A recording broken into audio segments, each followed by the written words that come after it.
Hello and welcome back to another video. Buckle up because today we will be doing a deep dive into the history of Halloween and all things related. Halloween origin dates back to the ancient festival of Samhain. The Celts, who lived 2,000 years ago, celebrated their New Year's on November 1st. This day marked the end of summer and the harvest and the beginning of the cold, dark winter, a time often associated with human death. Celts believed that on the night before the new year, the boundary between the living and dead worlds become blurred. On the night of October 31st, they celebrated Samhain, when it was believed that the ghosts of the dead returned to Earth. In addition to causing trouble and damaging crops, Celts thought that the presence of otherworldly spirits made it easier for the Druids, or Celtic priests, to make predictions about the future. For a people entirely dependent on the volatile natural world, their prophecies were an important source of comfort during the cold, dark winter. To commemorate the event, Druids would build huge sacred bonfires where people gathered to burn crops and animal sacrifices to the Celtic deities. They would wear animal heads and skins and attempted to tell each other's fortunes. By 43 AD, the Roman Empire had conquered the majority of Celtic territory. In the course of 400 years that they ruled the Celtic lands, two festivals of Roman origin were combined with the Celtic celebration of Samhain. The first was Feralia, a day in October when the Romans traditionally commemorated the passing of the dead. The second day was to honor Pomona, the Roman goddess of fruit and trees. Her symbol is an apple, meaning that this could explain the tradition of bobbing for apples. On May 13th, 609 AD, Pope Boniface IV dedicated the Pantheon in Rome in honor of all Christian martyrs, and the Catholic feast of All Martyrs' Day was established in the Western Church. Pope Gregory III later expanded the festival to include all saints as well as all martyrs, and moved the observance from May 13th to November 1st. By the 9th century, the influence of Christianity had spread to Celtic lands, where it gradually blended with and supplanted older Celtic rites. In 1000 AD, the Church made November 2nd All Souls' Day, a day to honor the dead. Today, it is believed that the Church tried to replace the Celtic festival with a church-sanctioned holiday. All Souls' Day was celebrated similarly to Samhain, with big bonfires, parades, and dressing in costumes as saints, angels, and devils.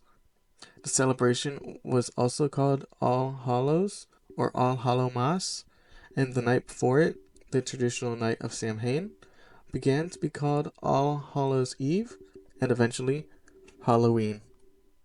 The celebration of Halloween was extremely limited in colonial New England because of the rigid Protestant belief system there. Halloween was much more common in Maryland and the southern colonies. As the beliefs and customs of different European ethnic groups and the American Indians meshed, a distinctly American version of Halloween began to emerge. The first celebrations included play parties, which were public events held to celebrate the harvest. Neighbors would share stories of the dead, tell each other's fortunes, sing and dance. Colonial Halloween festivities also featured the telling of ghost stories and mischief-making of all kinds. By the middle of the 19th century, annual autumn festivities were common, but Halloween was not yet celebrated everywhere in the country. In the second half of the 19th century, America was flooded with new immigrants. These new immigrants, especially the millions of Irish fleeing from the Irish potato famine, helps to popularize the celebration of Halloween nationally.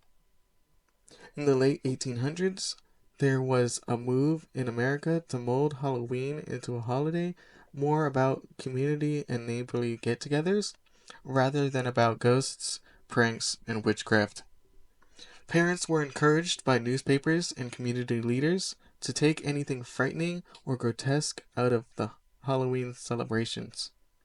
Because of these efforts, Halloween lost most of its superstitious and religious overtones by the beginning of the 20th century. By the 1920s and 1930s, Halloween had become a secular but community-centered holiday with parades and town-wide Halloween parties as the featured entertainment. Despite the efforts of many schools and communities, vandalism plagued many communities. Borrowing from European traditions, Americans began to dress up in costumes and go house to house asking for food or money, a practice that eventually became trick-or-treating. This tradition was revived between 1920 and 1950. In theory, families would prevent tricks being played on them by providing the neighborhood children with treats. It dates back to All Souls' Day parades in England, where poor citizens would beg for food and families would give them pastries called soul cakes in return for the person to pray for the family's dead relatives. The distribution of soul cakes was encouraged by the church as a way to replace the ancient practice of leaving food and wine for roaming spirits. The practice, which was referred to as going a-souling, was eventually taken up by children who would visit the houses in their neighborhoods to be given ale, food, and money. The tradition of dressing up in a costume for Halloween has both Celtic and European roots. On Halloween, to keep ghosts from recognizing them, they would wear masks when they left their homes after dark. The practice of carving faces on vegetables may have roots in Ireland, where large turnips served as early canvases. Even the name jack-o'-lantern comes from an Irish folk tale about a man named Stingy Jack. Irish immigrants brought the tradition to America, home of the pumpkin, and it became an integral part of Halloween festivities.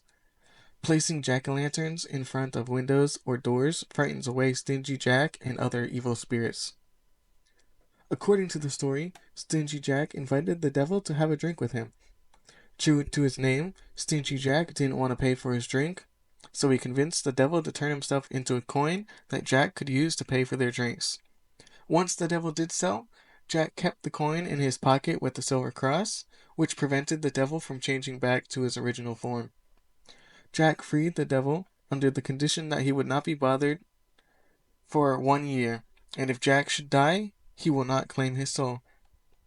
The next year, Jack tricked the devil into climbing into a tree to pick a piece of fruit. While the devil was in a tree, Jack carved a cross into the tree's bark so that the devil couldn't come down until he promised not to bother Jack for another 10 years. Soon after, Jack died.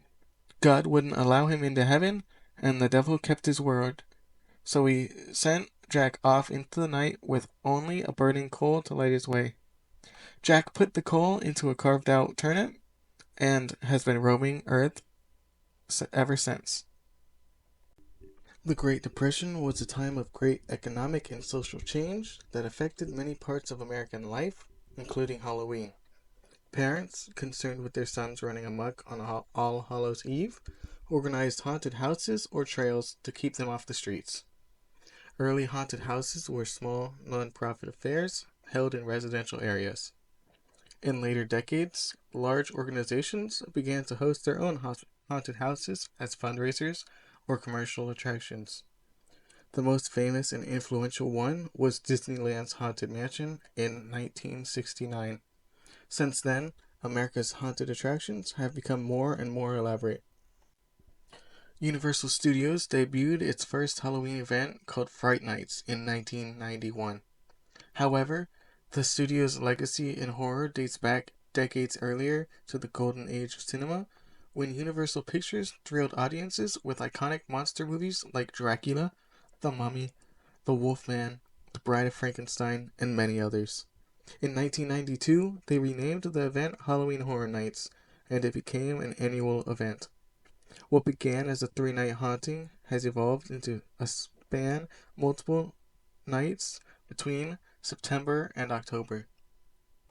Howl-O-Scream is an annual Halloween event that is presented at Busch Gardens. The event features haunted houses, scare zones, and shows all themes to original horror concepts. It began in 1999 as Spooky Safari. The following year, it was rebranded as Howl-O-Scream. This year was Howl-O-Scream's 25th anniversary. For the last section of this video, I wanted to talk about some fun facts that I found out about Halloween and other spooky things. The famous illusionist Harry Houdini died on Halloween in 1926. Sugar rationing during World War II paused trick-or-treating.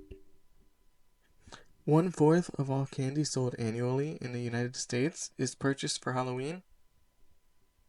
More people are buying costumes for their dogs.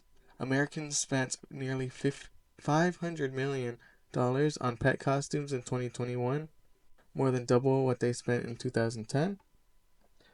Bats were attracted to the bonfires that the ancient Celtics created when celebrating October 31st.